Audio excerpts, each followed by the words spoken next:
corazón humano late 100.000 veces cada día. El corazón es un músculo, una bomba, tiene un propósito: bombear sangre.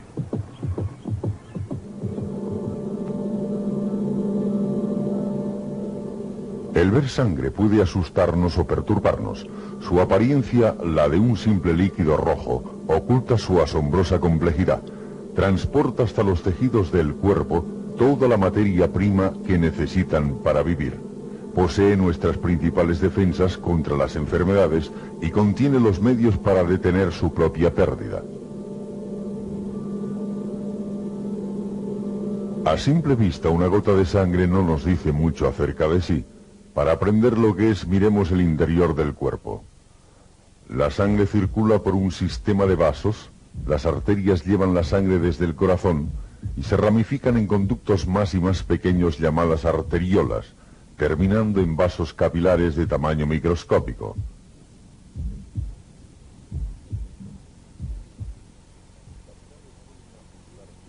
Los capilares vuelven a juntarse para formar vénulas, que a su vez se conectan formando venas que devuelven la sangre al corazón. Los diagramas del sistema circulatorio suelen mostrar solo los vasos mayores que únicamente sirven para llevar sangre de un lugar a otro.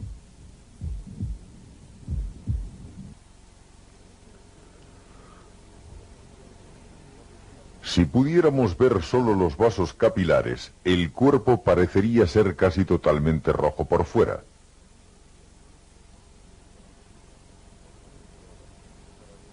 Y por dentro, un enmarañado laberinto. Colocados en fila, los capilares de una persona circundarían la Tierra. 2 veces. Cada célula del cuerpo queda cerca de un vaso capilar porque solo a través de estos puede pasar la carga vital de la sangre.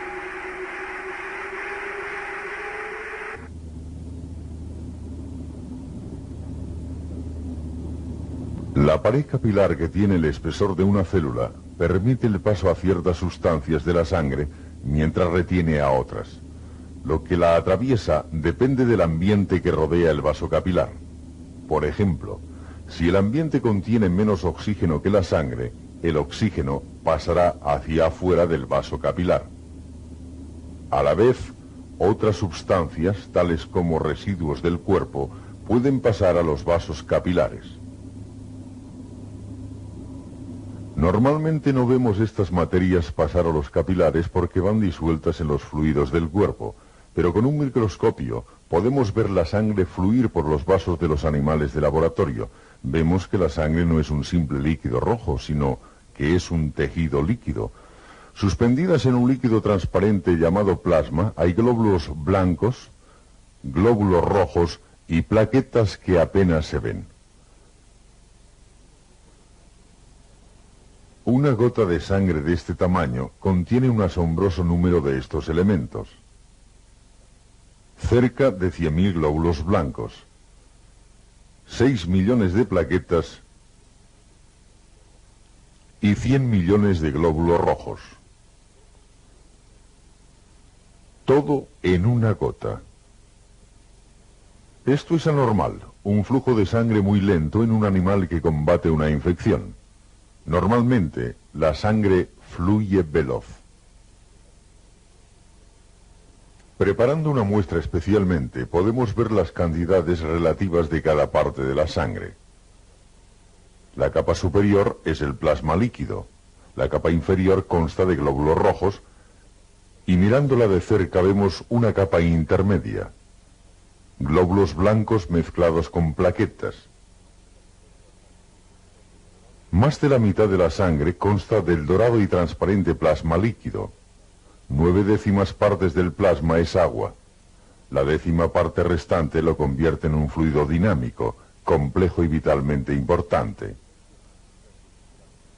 Las sustancias químicas del plasma están en solución con el agua, como la sal está disuelta en el mar. De hecho, la sal es parte importante del plasma. Ayuda a garantizar que el cuerpo mantenga un nivel adecuado de fluidos. Las proteínas del plasma también ayudan a conservar el delicado equilibrio de fluidos del cuerpo. Las proteínas lo defienden contra las enfermedades y permite que la sangre se coagule. El plasma también contiene hormonas. Ciertas glándulas especializadas segregan las hormonas hacia la sangre. Las hormonas controlan muchos procesos importantes tales como el crecimiento y la utilización de los alimentos. Lo que comemos, una vez digerido, pasa a los tejidos del cuerpo en el plasma. Las células utilizan las sustancias nutritivas para funcionar, renovarse y crear nuevas células. Cada parte del cuerpo, los dientes, la piel, los músculos, los huesos, todo pasa por el plasma en forma de materia prima.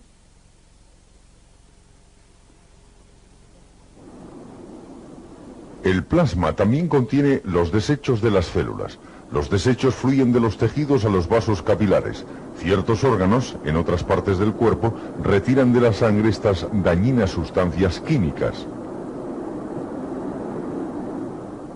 Los riñones extraen desechos y ayudan a regular el nivel de sal y agua.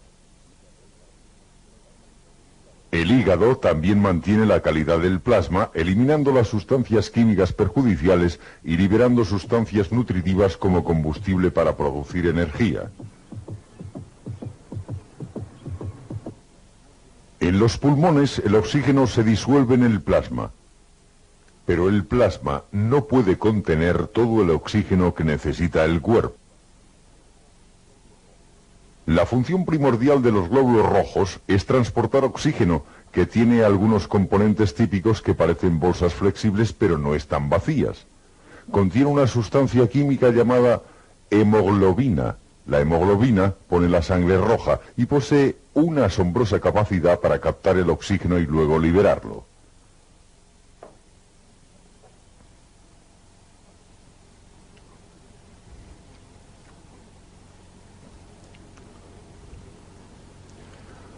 Como muchos de los elementos integrantes de la sangre, los glóbulos rojos nacen no en la corriente sanguínea, sino en el esqueleto, en la médula roja que hay en el interior de los huesos. El glóbulo rojo proviene de una célula previa que pasa a través de varias generaciones. Según se desarrolla, pierde algunas de sus partes, mientras tanto produce la roja hemoglobina. Finalmente expulsa su núcleo. La célula toma su forma característica y sale a la corriente sanguínea. La médula roja es una fábrica de glóbulos rojos asombrosamente productiva. En el rato que dura este programa, un esqueleto produce alrededor de 4 millones de glóbulos rojos. Supongamos que hubiese solo un glóbulo rojo en todo el sistema. Supongamos que podemos viajar con él a lo largo de un solo de sus circuitos. Estamos aquí, en el lado derecho del corazón. El viaje comienza con un latido del corazón. Nuestro primer destino es un pulmón. En los pulmones los vasos capilares quedan muy cerca de unas membranas sumamente delgadas. A través de ellas pasan el oxígeno y otros gases. Las membranas forman millones de sacos de aire. Cuando inhalamos, los sacos se llenan de aire fresco. Cuando el glóbulo rojo pasa junto a un saco de aire, atrae el oxígeno que se ha disuelto en el plasma. El glóbulo toma un color rojo más brillante. La célula rica en oxígeno fluye entonces al lado izquierdo del corazón, completando así la primera vuelta de su circuito.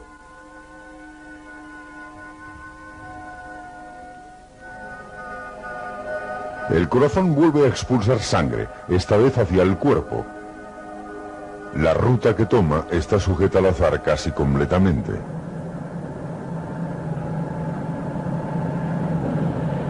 La célula roja soltará su carga de oxígeno solo en un vaso capilar y solo cuando las células que rodean el capilar tienen menos oxígeno que la sangre.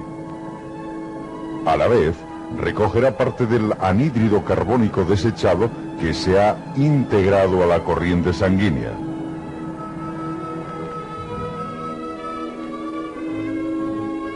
Cuando el glóbulo rojo contiene menos oxígeno, se oscurece su color.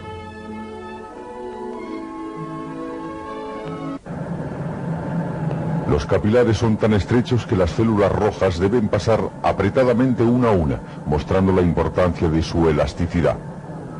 Nuestro típico glóbulo rojo pasa del capilar a las vénulas y luego a las venas.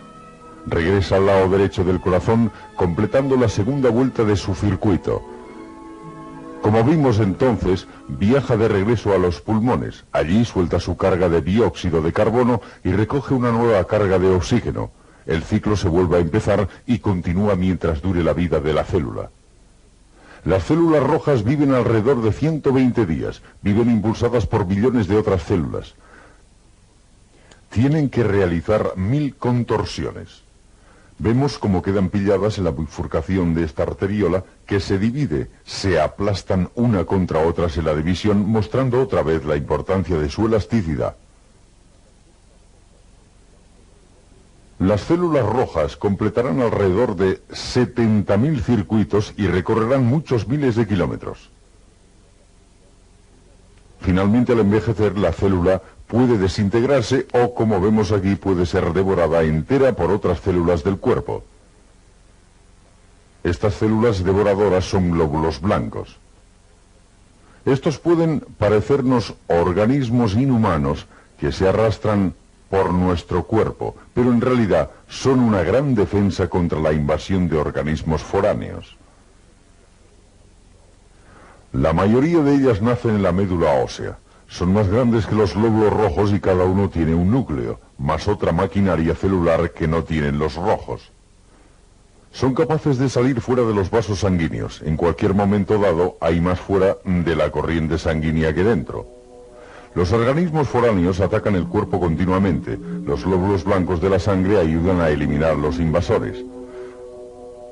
Aquí un glóbulo blanco consume bacterias. Primero las envuelve y luego las destruye.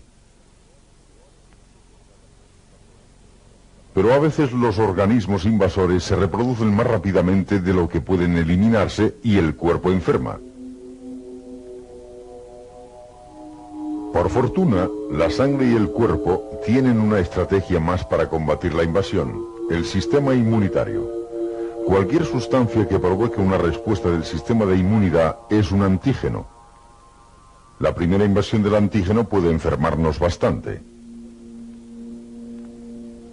Lentamente los glóbulos blancos destruyen el antígeno, pero mientras lo logran, el cuerpo prepara una defensa hecha a la medida contra ese germen en particular para crearnos inmunidad contra la enfermedad. Digamos que ha entrado en el cuerpo una bacteria potencialmente peligrosa. Puede enfermarnos, pero mientras tanto cierto tipo de glóbulo blanco llamado linfocito aprende a reconocer esa bacteria. Cuando el germen toca el linfocito, este se divide. Los nuevos linfocitos producen ciertas proteínas especiales llamadas anticuerpos. Algunos de los anticuerpos se hacen parte del linfocito, otros pasan al plasma para circular por el cuerpo. Los anticuerpos son armas hechas a la medida contra los invasores. Estos anticuerpos solo atacarán a este tipo de bacterias para destruir los gérmenes o inmovilizarlos para que los glóbulos blancos puedan reconocerlos y actuar contra ellos más fácilmente.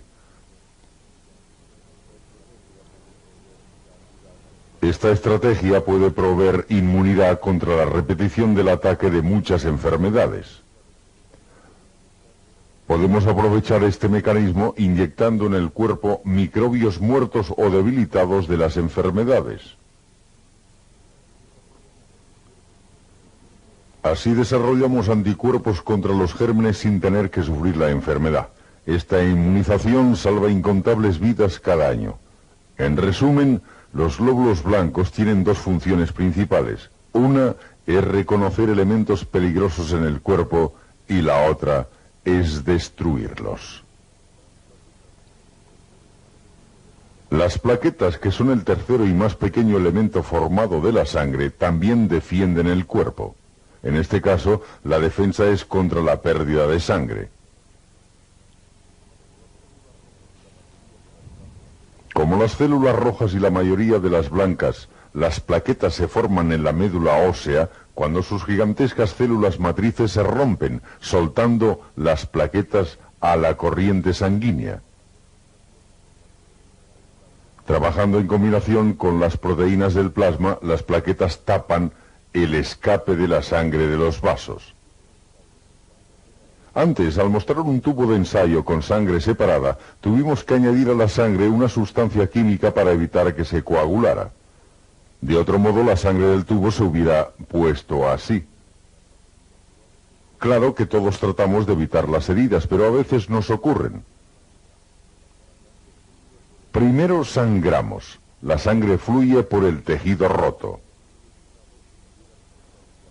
El tejido lesionado libera sustancias químicas. Los vasos se hinchan para estrechar la abertura. Y comienza el complejo proceso de la coagulación. Normalmente las plaquetas fluyen libremente por los vasos. Cuando un vaso se lesiona, las plaquetas se adhieren a la superficie rota y luego unas a otras. En poco tiempo han formado un tapón flojo y mientras tanto las sustancias químicas del tejido lesionado activan una serie de reacciones químicas que tienen como resultado final la formación de fibras duras de proteínas.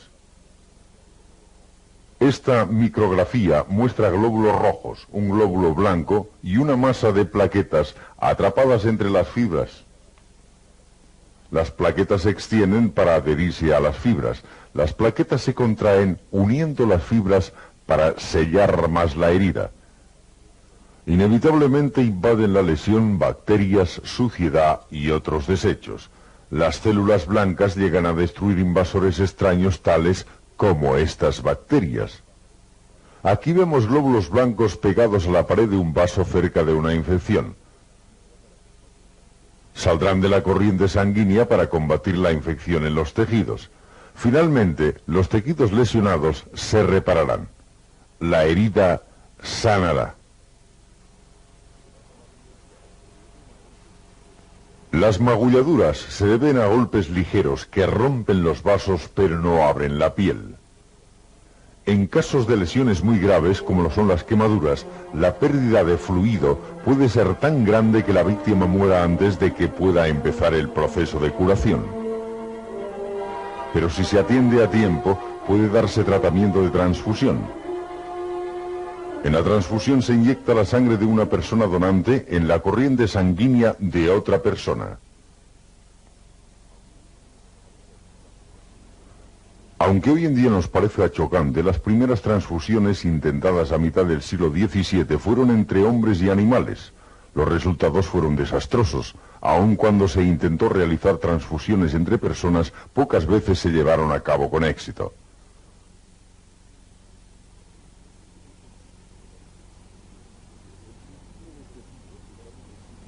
Desde el principio de este siglo se sabe que existen diferentes tipos de sangre humana. Solo es posible una transfusión cuando la sangre del donante es compatible con la del paciente. Antes de cada transfusión se realizan cuidadosas pruebas para determinar los tipos de sangre del donante y del paciente. Los tipos incompatibles forman coágulos durante la prueba, como vemos en la muestra de la izquierda.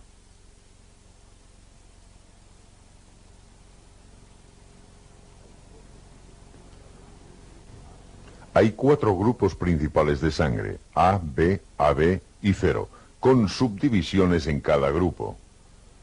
Los pacientes pueden recibir la sangre completa o solo parte de la sangre según su necesidad.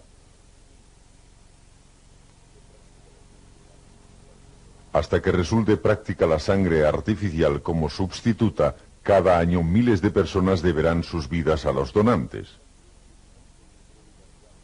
El donar sangre es un acto de solidaridad rápido, seguro y relativamente indoloro. El cuerpo repone rápidamente la sangre donada, y esta sangre puede salvar una vida. La sangre fluye continuamente por el sistema circulatorio. Su plasma transporta las sustancias químicas esenciales para los tejidos del cuerpo. El plasma contiene complicados mecanismos de defensa contra las enfermedades y la pérdida de sangre. Arrastra desechos y sustancias químicas que regulan y conservan todo el cuerpo. Suspendidos en el plasma existen elementos vivos con forma. Los glóbulos que cargan el oxígeno. Los blancos que reconocen y atacan las sustancias peligrosas y las plaquetas que cuidan de los vasos sanguíneos y juegan un papel esencial en la coagulación de la sangre. El plasma, los glóbulos rojos, los blancos y las plaquetas conjuntamente constituyen un tejido fluido de transporte. En conjunto son la sangre.